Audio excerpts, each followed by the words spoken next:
Yo semua, balik lagi bareng gue Vian Rafe. Dan seperti biasa gue bakalan lanjutin alur cerita yang sebelumnya pernah gue upload. Dan di video kali ini gue bakalan lanjutin alur session 7, 8, dan 9 nya ya. Dan buat kalian yang baru aja gabung di channel gue, kalian bisa cek channelnya, kalian bisa cek playlist di channelnya. Dan kalian bakalan temuin session-session sebelumnya yang pernah gue upload dan episode-episode sebelumnya secara berurutan di sana ya.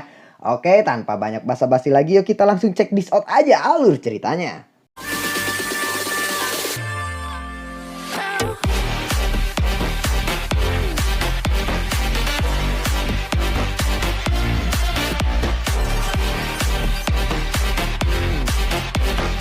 Di episode sebelumnya, Hong Tianxiao yang bertarung melawan boneka setan bumi milik Xiaoyan. Xiaoyan lalu berkata, "Karena kamu berani menyakiti bonekaku, sepertinya kamu akan mati."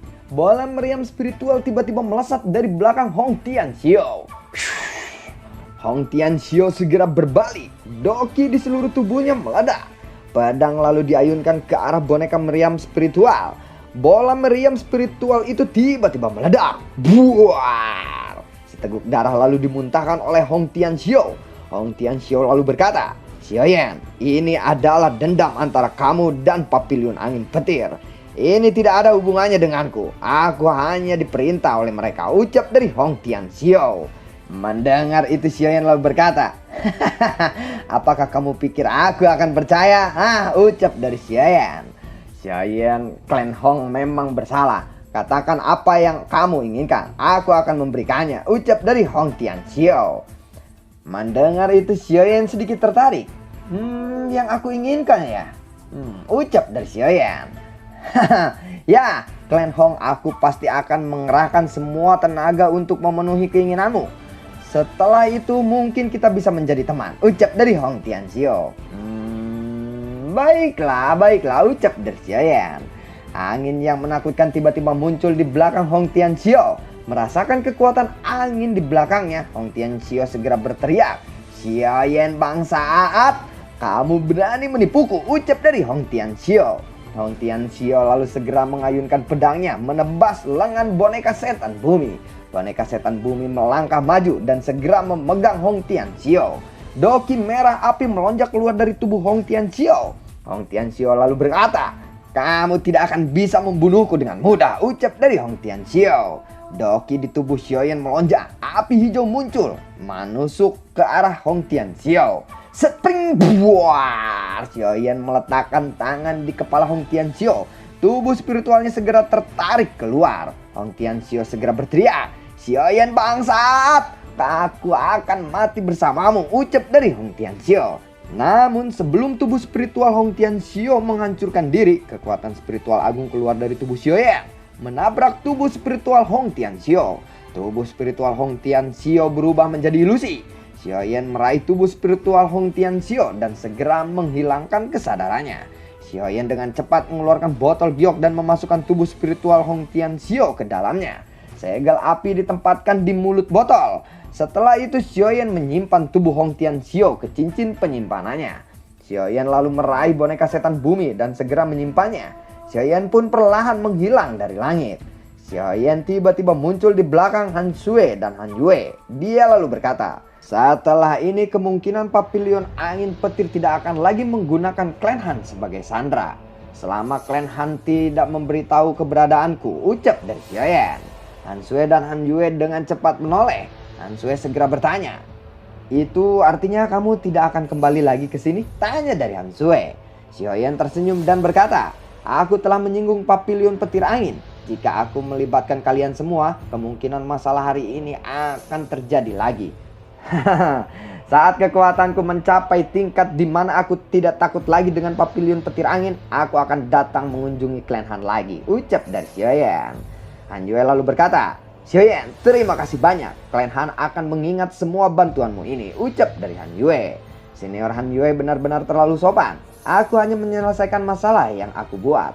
Tolong sampaikan salamku kepada Han Chong dan yang lainnya," ucap dari Xiaoyan. Setelah itu Xiaoyan lalu pergi.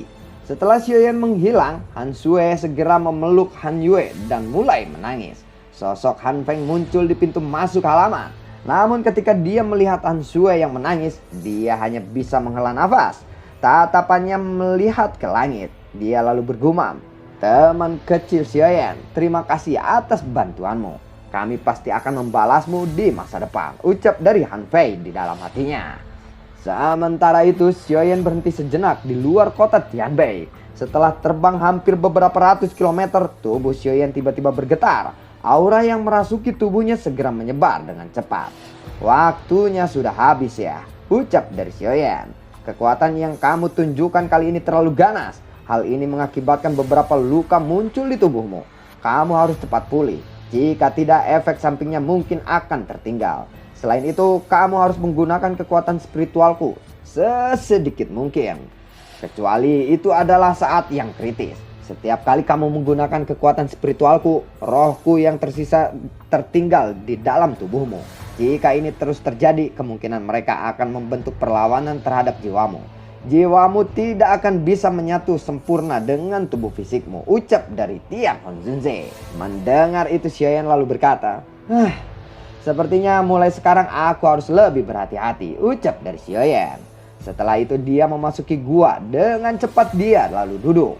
Dia mengeluarkan pil obat dari cincin penyimpanannya, memasukkannya ke dalam mulutnya, dan membentuk segel latihan dengan kedua tangannya. Dia masuk ke kondisi penyembuhan. Penyembuhan Xiaoyan memakan waktu total 3 hari kali ini. Hal ini benar-benar merepotkan.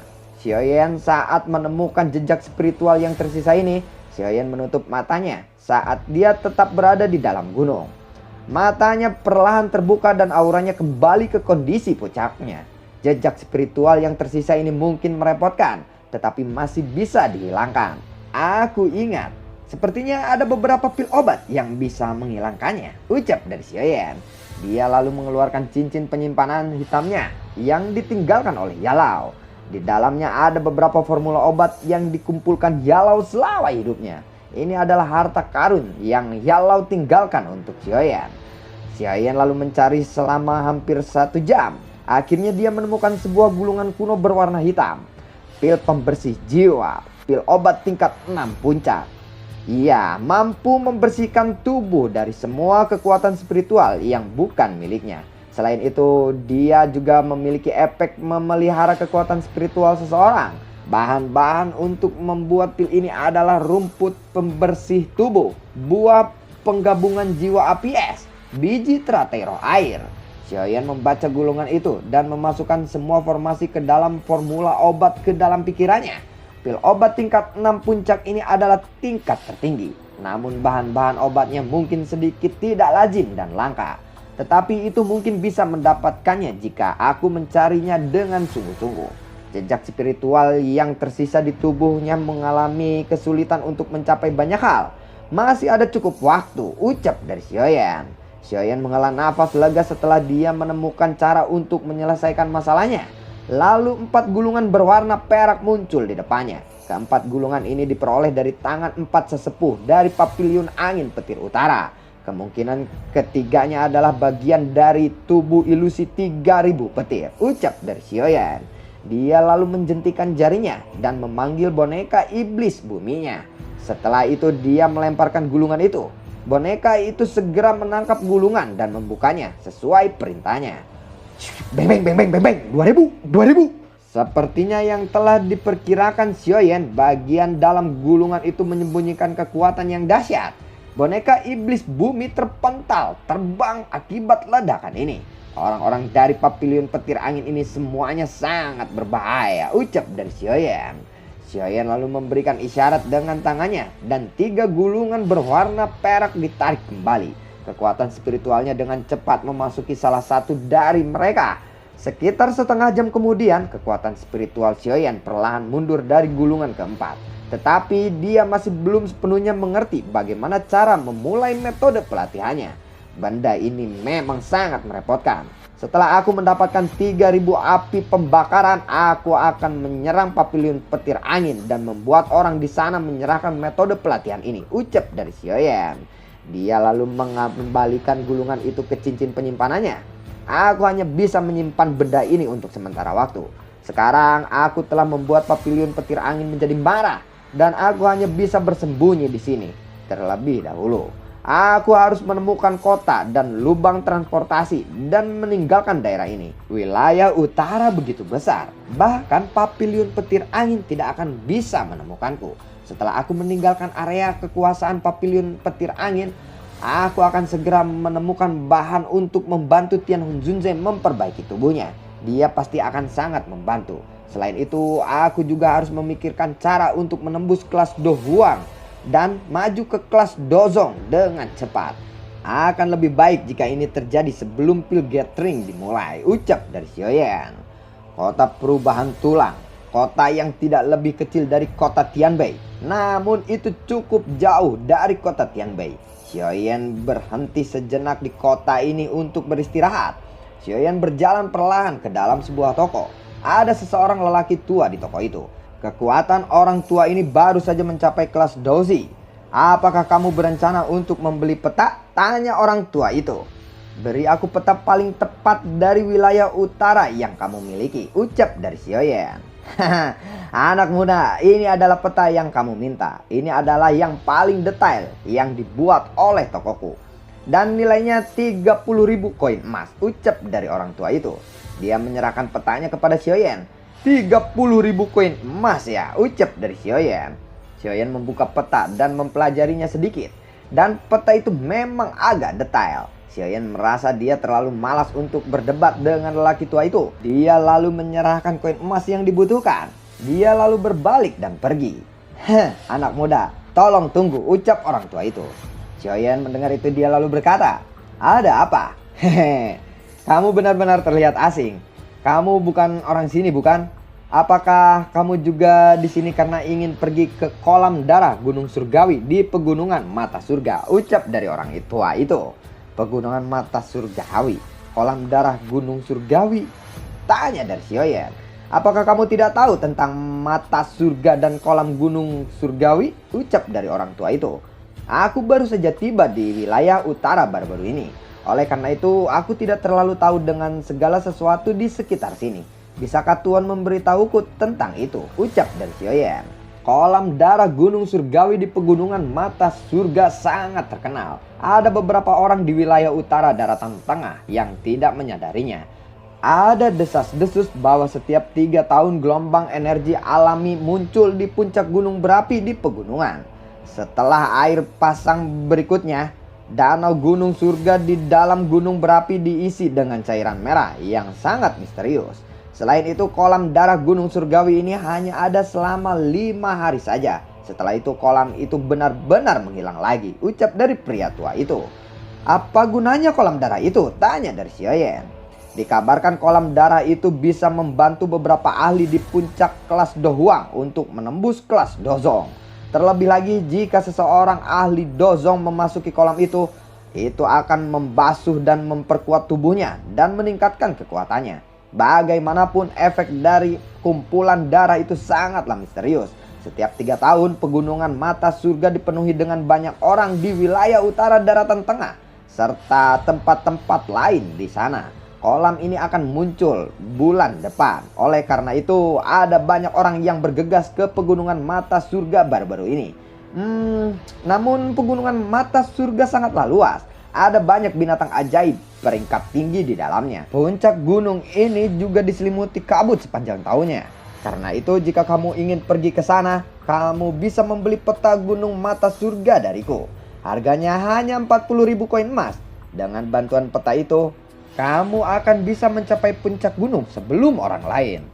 Anak muda, aku memberitahukan ini untuk kebaikanmu sendiri. Efek dari kolam darah Gunung Surgawi mungkin misterius, tetapi paling banyak hanya bisa digunakan oleh 10 orang. Dengan kata lain, jika kamu tiba di kolam gunung darah surgawi setelah 10 orang itu, kamu hanya bisa melihat kolam darah yang kosong dan menunggu 3 tahun lagi, ucap dari orang tua itu. Wow, begitu ya, ucap dari Xiaoyan. Xiaoyan lalu menganggukkan kepalanya. Orang tua itu dengan gembira mengeluarkan peta dan bergumam di dalam hatinya sambil tersenyum. Aku telah merampok orang kaya lagi kali ini. Xiaoyan tidak menyadari pikiran batin orang tua itu. Xiaoyan membayar koin emas dan memasukkan peta ke dalam cincin penyimpanannya. Setelah itu dia berjalan keluar dari toko. Setelah keluar dari toko, Xiaoyan melakukan perjalanan di sekitar beberapa toko obat. Setelah itu kemudian Xiaoyan berhenti di depan sebuah penginapan di kota. Aku akan bergerak menuju ke pegunungan mata surga besok. Setelah beristirahat 1 malam di sini, jika aku bisa menjadi 10 orang pertama yang memasuki kolam darah gunung surga, ada kemungkinan itu bisa membantuku untuk menembus ke kelas Dozong, ucap dari Xiaoyan. Singkat cerita, pagi hari berikutnya dia berjalan keluar dari kamarnya. Tetapi dia tidak segera memulai perjalanannya. Dia berjalan ke lantai 2 penginapan dan duduk di kursi dekat jendela. Dia lalu memesan 1 panci sake. Sementara dia menuangkannya dan meminumnya, telinganya mendengarkan semua percakapan dari kebisingan. Xiaoyan lalu mengerutkan kening saat mendengar obrolan di sekelilingnya. Tidak disangka bahwa kolam darah gunung surgawi juga membuat pavilion petir angin terpikat. Xiaoyan mendengar sedikit lebih lama dan berencana untuk pergi. Tetapi tiba-tiba sosok berpakaian perak perlahan muncul di tangga penginapan. Saat kemudian dia berhenti di samping meja yang diduduki oleh Xiaoyan. "Bolehkah aku duduk di sini?" tanya orang itu kepada Xiaoyan. Suara misterius Tian Honzunze tiba-tiba terdengar pelan di dalam hatinya. "Xiaoyan, hati-hati, kekuatan orang ini sangat menakutkan," ucap dari Tian Honzunze. Xiaoyan lalu berkata, "Anda bisa duduk dimanapun. Aku masih memiliki beberapa hal lain untuk ditangani dan tidak bisa tinggal lebih lama lagi. Selamat tinggal," ucap dari Xiaoyan. "Kamu tidak takut dengan formasi 9 penjara petir surgawi yang dibentuk oleh 3 sesepuh dari pavilion petir angin? Apakah kamu takut kepadaku?" ucap dari manusia berpakaian perak itu. Xiaoyan mendengar itu dia terlalu terkaget. "Siapa kamu sebenarnya?" ucap dari Xiaoyan. "Alasanku datang ke sini adalah untuk mengambil 1 benda darimu," ucap dari pria berjubah perak itu. "Benda? Benda apa?" ucap dari Xiaoyan. 3.000 tubuh ilusi petir," ucap dari pria berjubah perak itu. "Apa kamu adalah seseorang dari pavilion petir angin?" ucap dari Xiaoyan. "Namaku adalah Tian Leiji," ucap dari pria berjubah perak. Setelah mendengar nama itu, Xiaoyan secara refleks langsung mengeluarkan pedangnya. Tian Leiji lalu berkata, "Kenapa kamu begitu kasar kepada orang tua sepertiku?" ucap dari Tian Leiji. Dia lalu menjentikan jarinya dan cahaya petir yang terang keluar dan bertabrakan dengan pedang Xuan Xiaoyan. Api hijau melonjak keluar dari tangan Xiaoyan dan bertabrakan dengan cahaya petir itu. Melihat itu, Tian Leiji lalu berkata, "Itu memang api surgawi, namun aku tidak tahu peringkat keberapa api surgawi yang kamu miliki itu," ucap dari Tian Leiji.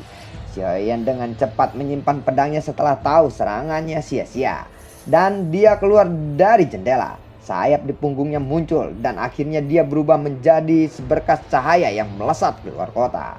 "Itu memang gerakan 3.000 petir," ucap dari Tian Leiji. Pria berjubah perak itu tidak terburu-buru untuk mengejar saat dia melihat Xiaoyan melarikan diri. Dia meminum semua anggur di mejanya sekaligus sebelum perlahan berdiri. Sementara itu Xiaoyan yang melarikan diri melesat dengan kekuatan maksimalnya, meningkatkan kecepatannya ke tingkat yang paling menakutkan. Bagaimana bisa orang tua itu menemukanku? Padahal aku telah melakukan perjalanan melalui pegunungan yang dalam dan hutan selama ini. Kekuatan orang tua ini setidaknya berada di Dozong bintang 8. Bahkan jika aku menggunakan kekuatan Tian Honzunze, akan sulit bagiku untuk menghadapinya secara langsung, ucap dari Xiaoyan. Kecepatannya sedikit berkurang. Tubuhnya seperti meteor yang menghilang ke cakrawala dalam sekejap. Xiaoyan lalu bergumam, "Orang tua itu, apakah dia menyerah untuk mengejarku?" ucap dari Xiaoyan. Tiba-tiba terdengar suara yang samar-samar terdengar dari kejauhan. "Hei, aku kan sudah berkata bahwa kamu tidak akan bisa melarikan diri saat ini." Itu adalah suara Fei Tian atau Tian Leiji. Tidak lama kemudian dia sudah ada di belakang tidak jauh dari Xiaoyan. "Kecepatan orang tua ini benar-benar menakutkan," ucap dari Xiaoyan. "Kamu mungkin memiliki gerakan 3.000 petir dan sayap tulang misterius itu. Namun kamu telah memilih target yang salah jika kamu ingin bersaing denganku dalam hal kecepatan," ucap dari Fei Tian. "Apa yang kamu rencanakan?" teriak dari Xiaoyan. "Serahkan 3.000 tubuh ilusi petir kepadaku. Kamu mungkin telah mengumpulkan 4 gulungan, tetapi masih tidak mungkin bagimu untuk mempraktekkannya. Oleh karena itu, sia-sia jika benda itu masih berada di tanganmu," ucap dari Fei Tian. Kamu akan mengizinkan aku pergi jika aku mengembalikan tubuh ilusi 3000 petir kepadamu, ucap dari Xiaoyan. Aku juga tertarik dengan metode Kimo yang bisa menggabungkan api surgawi. Aku mungkin akan melepaskanmu jika kamu menyerahkan itu juga kepadaku, ucap dari Fei Tian. Ekspresi Xiaoyan benar-benar berubah suram saat mendengar kata-kata itu. Aku juga tahu bahwa kamu memiliki tubuh spiritual yang sangat kuat di tubuhmu. Aku samar-samar bisa merasakan keberadaannya. Namun tubuh spiritual pada akhirnya hanyalah tubuh spiritual. Jika dia lebih dari sekedar tubuh spiritual, mungkin aku akan mundur, ucap dari Fei Tian. Oh, kata-kata yang sombong. Jika aku berada di tubuh yang sebenarnya, aku akan dengan cepat memusnahkanmu, ucap dari Tian Honzunze yang perlahan bangkit. Ekspresi Fei Tian sedikit berubah. Tatapannya perlahan menyapu Tian Honzunze. Orang ini sudah mampu mencapai tingkat seperti itu hanya dengan menjadi tubuh spiritual. Orang ini jelas merupakan ahli pamungkas dari kelas Dozun ketika dia masih hidup. Terlepas dari berapa hebatnya Anda ketika Anda masih hidup, saat ini Anda hanyalah tubuh spiritual, ucap dari Fei Tian. Lalu dia beralih lagi ke Xiaoyan. Xiaoyan, selama kamu menyerahkan 3000 tubuh ilusi petir dan metode Qi yang kamu latih, aku akan mengizinkan kamu untuk pergi. Tubuh spiritual itu tidak akan bisa melindungimu hari ini, ucap dari Fei Tian. Kamu hanya bintang 8 Dozong, tetapi berani bertindak begitu arogan di depanku, ucap dari Tian Honzunze. Lalu dia menoleh ke arah Xiaoyan. Xiaoyan, pergilah. Aku akan memblokirnya, ucap dari Tian Honzunze. Xiaoyan terkejut saat mendengar kata-kata ini. Meskipun dia benar-benar tidak menyukai iblis tua Fei Tian, dia tahu bahwa apa yang dikatakan itu benar. Tian Honzunze saat ini paling banyak memiliki kekuatan yang mirip dengan Fei Tian. Selain itu dia berada dalam posisi yang kurang menguntungkan karena dia adalah tubuh spiritual. Jika mereka bertarung, peluang kemenangan Tian Honzunze sangatlah tipis.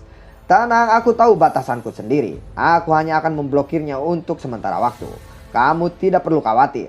Cincinku itu memiliki jejak spiritualku.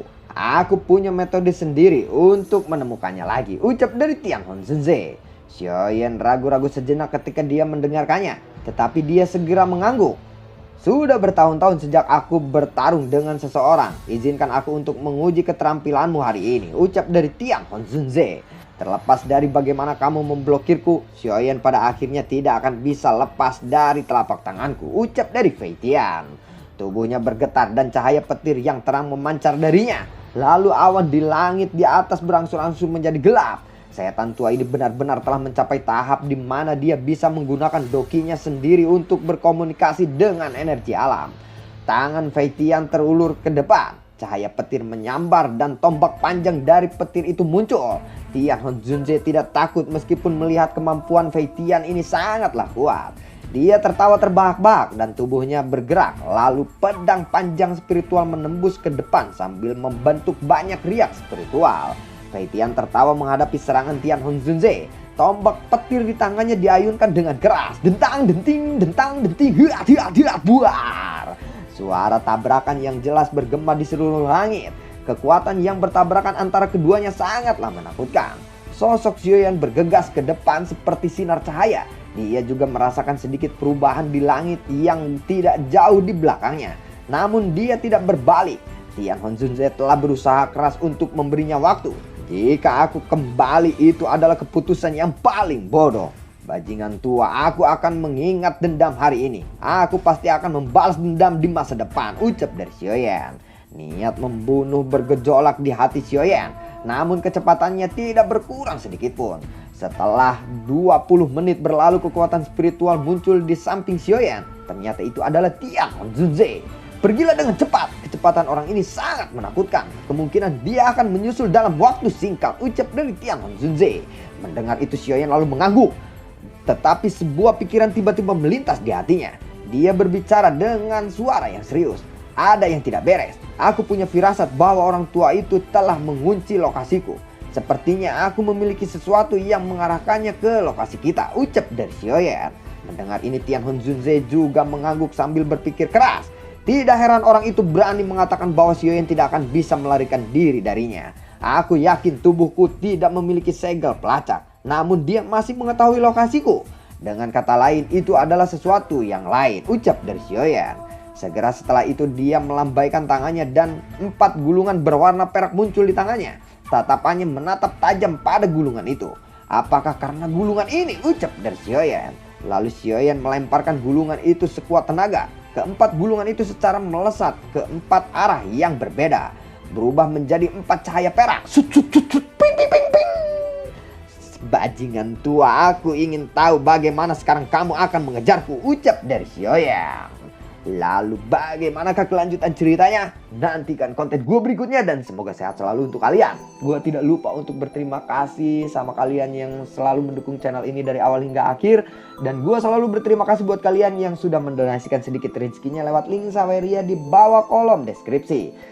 Dan semoga sehat selalu buat kalian. Bagi yang suka kalian bisa like, share, dan bagi-bagikan ke teman kalian. Terima kasih banyak dan assalamualaikum. Dadah.